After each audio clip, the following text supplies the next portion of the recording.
विजयादशमी मनाई जा रही है। बात उस समय की है जिस समय हमारा देश छोटे बड़े राज्यों में बटा हुआ था। छोटे राज्य को संचालन करने वाले राजा कहे जाते थे, जो अपने प्रजा की देखभाल करते थे, और बड़े राज्य वाले सम्राट कहे जाते थे, वो अपनी प्रजा की देखभाल करते थे।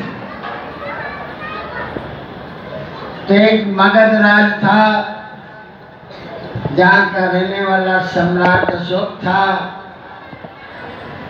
सम्राट शब्द पहले से लगा हुआ था, आप समझ सकते हैं कि बहुत बड़ा राज था, इसलिए सम्राट कहा जाता। फिर भी हविष थी कि सारी दुनिया का मालिक मैं ही बन जाऊं। इसी उद्देश्य से वो अपने पड़ोसी छोटे बड़े राज्यों को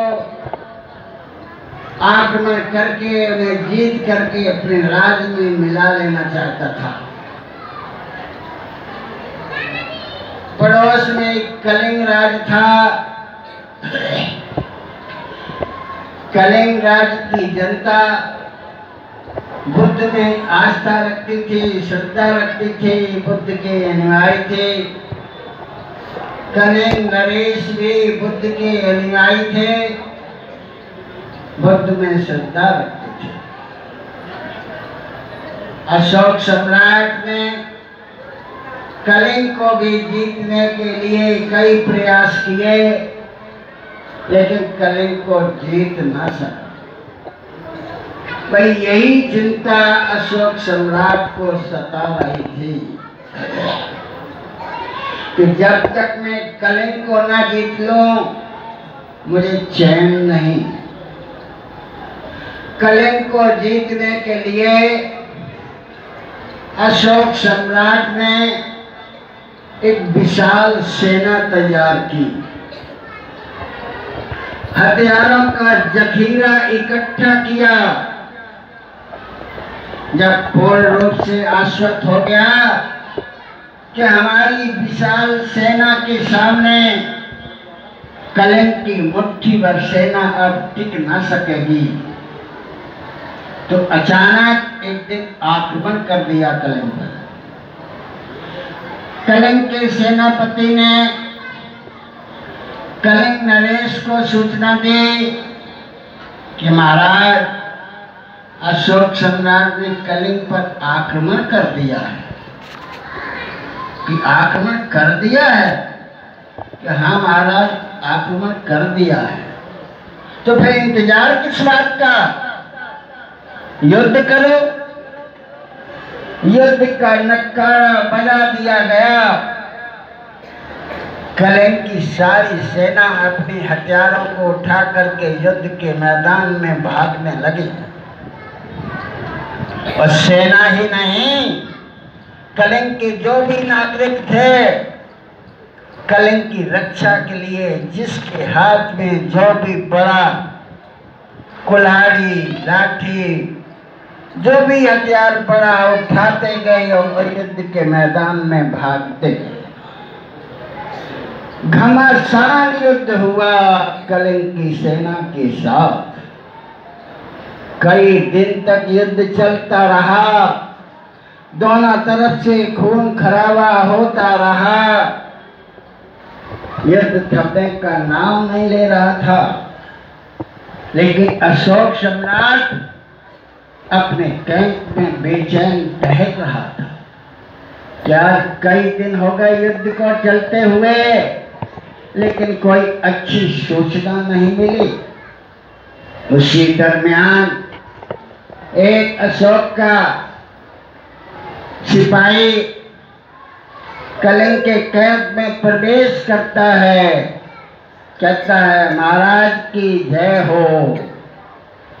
अशोक सम्राट कहता है, क्या खबर लाए हो?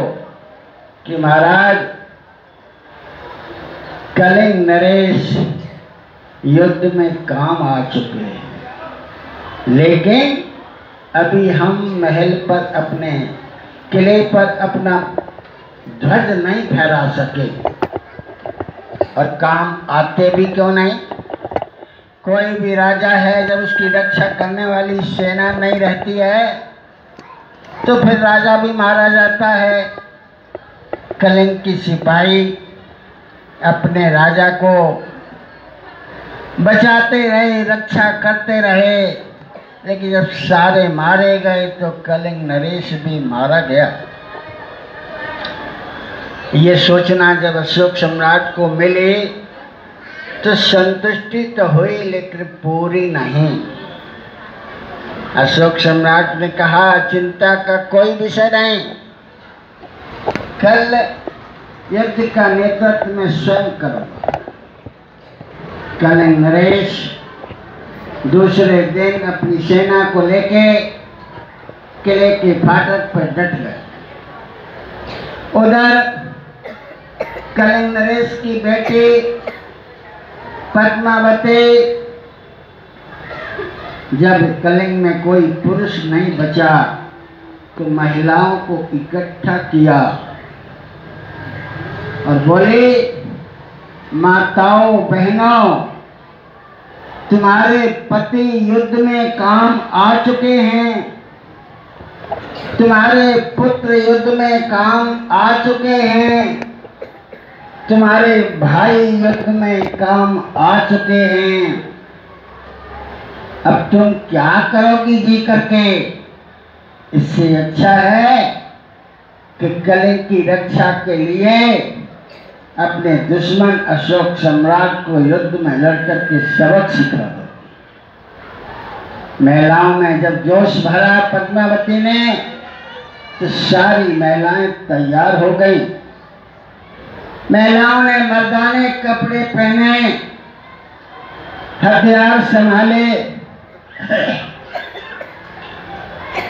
और किले के अंदर किले की फाटक की रक्षा करने के लिए पद्मावती अपने लेडी सेना को लेकर के डट गई।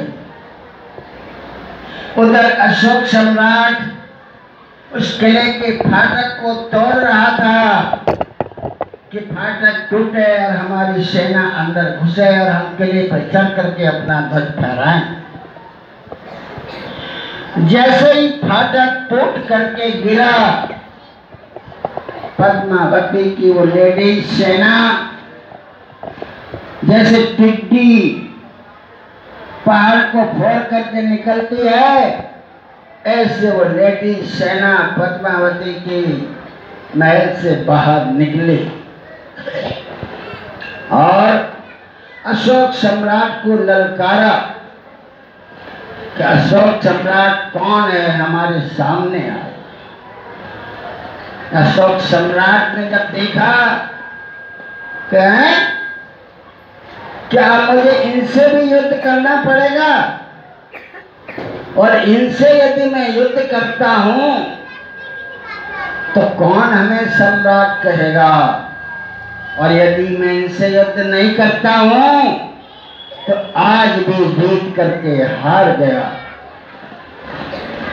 यही सोचते सोचते अशोक सम्राट ने अपनी तलवार फेंक दी और पद्मावती के सामने निहत्था जाकर के खड़ा हो गया, अपनी गर्दन झुका करके। बेटी, तुम्हारे पिता का हत्यारा तुम्हारे सामने खड़ा हुआ है, अपना बदला ले लो। पद्मावती ने कहा कि तुम मुझे बेवकूफ नहीं बना सकते, तुमने ही तो हथियार फेंके हैं, तुम्हारी सारी सेना हथियारों से लैस खड़ी हुई है। जब ऐसा सुना तो अशोक सम्राट ने अपनी सेना से कहा कि जाओ, तुम सब लौट जाओ, आज के बाद अशोक सम्राट तुमसे युद्ध करने को नहीं कहेगा। सारी सेना वापस चली आती है। निहत्था अशोक सम्राट पद्मावती के सामने खड़ा हुआ है, सर झुकाए हुए। पद्मावती यदि चाहते तो अशोक सम्राट का सर कलम कर सकती थी, लेकिन पद्मावती ने ऐसा नहीं किया। पद्मावती ने कहा कि तुम्हारे सामने जो महिलाएं खड़ी हुई हैं ये पिता विहीन हो गई, भाई विहीन हो गई, पुत्र विहीन हो गई, पति विहीन हो गई। इनके पति पिता पुत्र के हत्यारे तुम हो।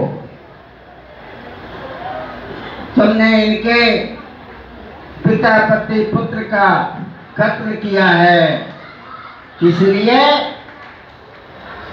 कि हमारा राज बहुत बड़ा हो जाए।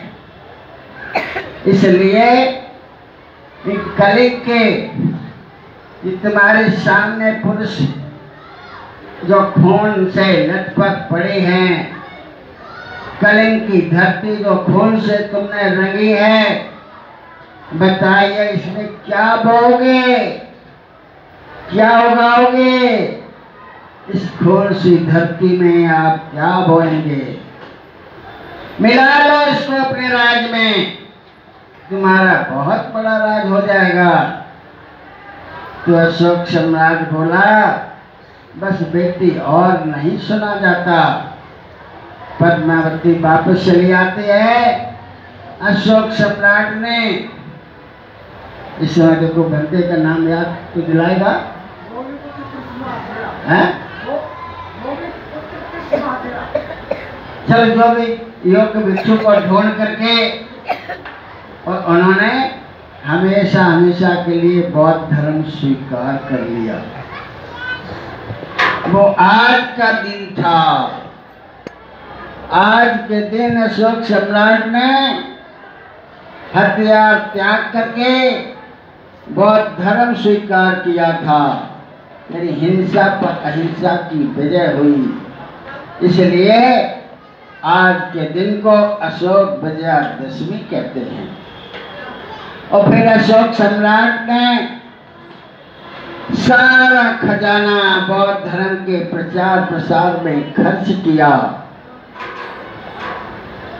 बड़े बड़े स्तूप बनवाए, बुद्ध विहार बनवाए, स्मारक बनवाए, प्रचार प्रसार में धर्म के सारा खजाना खाली कर दिया। एक दिन अशोक सम्राट अपने पूज्य भंते जी से बोला, भंते जी, जो हमसे जाने अनजाने जो भी पाप हुआ है, क्या उससे मैं मुक्त हो पाया हूँ? भंते जी ने कहा, अभी तुमने अपना क्या खर्च किया है? ये तो समाज का पैसा था जो समाज के हित में तुमने खर्च किया है। जब तक तुम कोई अपने खून का अंश बुद्ध शासन के लिए समर्पित नहीं करोगे, तब तक तुम पाप से मुक्त नहीं हो सकते। अशोक सम्राट का बेटा महामहेंद्र वहां बैठा हुआ था, तुरंत खड़ा हुआ, अशोक सम्राट के सामने पहुंचा और हाथ जोड़ के बोला, पिताश्री मुझे आशीर्वाद दो, मैं बुद्ध शासन की सेवा करना चाहता हूँ। अशोक सम्राट ने पीठ थपथपाई, शाबाश बेटे, मुझे तुमसे ऐसी ही उम्मीद थी। उस सभा में अशोक सम्राट की बेटी संघमित्रा भी मौजूद थी। वो भी खड़ी हुई, अशोक सम्राट के पास पहुंची और हाथ जोड़ करके बोल गई, पिताश्री मुझे भी आशीर्वाद मिले, मैं भी संघ के धर्म की सेवा करना चाहती हूँ। अशोक सम्राट मौन रहा। तो संघमित्रा बोले, लगता है पिताश्री आप बेटा बेटी में भेद करते हैं। भाई साहब को तो आपने आशीर्वाद दे दिया, मुझे आशीर्वाद देने में क्यों हिचकिचाते हैं? तो अशोक सम्राट ने कहा कि नहीं बेटी, ऐसी कोई बात नहीं है। बात यह है दरअसल कि आज नारी जात कितनी असुरक्षित है। किस तरह तुम अकेले भ्रमण करोगे, कर सकोगे? संघमित्रा बोली कि पिताश्री, मैं मानती हूं कि नारी जात असुरक्षित है, लेकिन क्या मुझे आंख दिखाने वाले को, मुझ में बुरी नजर डालने वाले को, क्या आपका खौफ नहीं होगा? तब अशोक सम्राट बोला, अच्छा बेटी जाओ, अब तुम भी जाओ। इस तरह से अशोक सम्राट के बेटे महामहेंद्र ने, बेटी संघमित्रा ने सीवर पहना, भिक्षु भिक्षुणी बने और सारे देश में, देश से बाहर विदेश भी गए और धर्म का प्रचार प्रसार किया। इस तरह से धर्म का विकास हुआ। सारे जम्बूद्वीप में दोबारा से धर्म ध्वजा फहरा उठी। सारा जम्बूद्वीप धर्म से लहरा उठा, चलता रहा। लेकिन समय समय पे उतार चढ़ाव, ज्वार भाटा आता है। कभी धर्म का विकास होता है, कभी ह्रास होता है। वर्तमान में जब देखा धर्म का ह्रास कैसे हुआ कि भिक्षुओं को कत्लेआम कर दिया गया, धर्म स्थल नष्ट कर दिए गए, धर्म ग्रंथों को जला दिया गया। किसी भी धर्म को नष्ट करने के लिए इन तीन चीजों को समाप्त कर दिया जाए तो वो धर्म नष्ट हो जाता है। बौद्ध धर्म के साथ भी यही हुआ। भिक्षुओं का कत्लेआम किया गया, धर्म स्थल नष्ट कर दिए गए और धर्म ग्रंथ भी जला दिए गए। इस वर्तमान में बाबा साहब अम्बेडकर का नाम आपने सुना होगा। उनका जन्म हुआ, जब वो पढ़े, उन्होंने समाज में दशा समाज की देखी, उन्हें भी पढ़ने को बुद्धि का साहित्य मिला, तो उन्होंने भी ये ठान लिया, घोषणा की कि कोई भी व्यक्ति कहीं भी पैदा हो सकता है। हमने भी इस दलित समाज में जन्म लिया, लेकिन अब मरूंगा नहीं, ये मेरे बस की बात है। तो बाबा साहब ने जो घोषणा की थी उसको पूरा किया। 14 अक्टूबर सन 56 को तारीख 14 अक्टूबर थी, लेकिन बाबा साहब ने भी यही विजयादशमी का दिन चुना था। इसी विजयादशमी के दिन बाबा साहब ने भी अपना जन्मजात हिंदू समाज त्याग दिया और बौद्ध धर्म स्वीकार किया। और बौद्ध धर्म स्वीकार करने के बाद समाज से कहा कि आप भी यदि स्वाभिमान का जीवन चाहते हैं तो आप भी हमारे साथ आइए, बौद्ध धर्म में बुद्ध की शरण में आइए, बुद्ध को स्वीकार कीजिए। तब से लेकर हर साल दीक्षा समारोह होते हैं। जिन्होंने बुद्ध के धर्म को समझा है, बाबा साहब को समझा है, वो बौद्ध धर्म स्वीकार करता है। आज भी पूरे भारत में बहुत सारे लोग बौद्ध धर्म को स्वीकार कर रहे हैं। तो आप लोगों को भी चाहिए कि जिसने बौद्ध धर्म का मार्ग नहीं चुना है, यदि समझ में आ गया हो तो आप भी बौद्ध का मार्ग चुनिए, बाबा साहब के बताए हुए रास्ते पर चलिए, तभी आपका कल्याण होगा। इन्हीं शब्दों के साथ मैं अपनी बात समाप्त करता हूँ। आप सबका मंगल।